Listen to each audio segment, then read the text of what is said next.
清华大学打算要伫高雄的莲池潭做赢各种的旧土地来设分校，地方是拢正赞成。不过民间团体无法度接受，因到高雄市议会抗议，认为市长陈其迈伫选举进前答应讲要伫这块土地起公园，今嘛煞是要起学校，恐惊会破坏生态。若市府是回应讲，未来要求清华大学伫校园做公园化设计。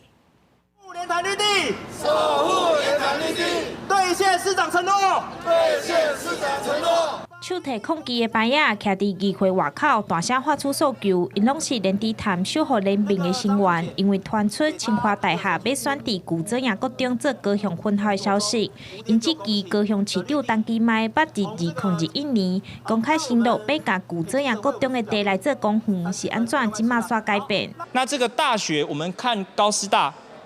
看那个旧左中旁边的美国学校，它是盖满了建筑的，它不会再是绿地。它当初承诺是留绿地给下一代，你变学校后可以留绿地给下一代吗？我就问这个问题就好。兵团认为莲池潭有风化自然景观绿地，也是知名的风景区。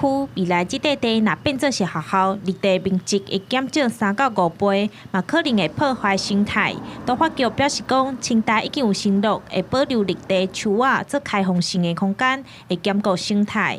大概5块地让他们去选择，这样子的一个作为，我们认为说，可以。 在校园公园化的共同设计上，其实是不同的意见是可以获得满足的。兵团强调，因无反对大学来高雄设分校，是这支市府高雄明明有其他土地，无需要牺牲莲池潭的绿地来起学校。可市府回应，目前这个案的都市计划变更停事，也伫来进步审议当中，未来嘛要求学校维持一定比例来做绿地。记者钟义辉、邱昭勇高雄报道。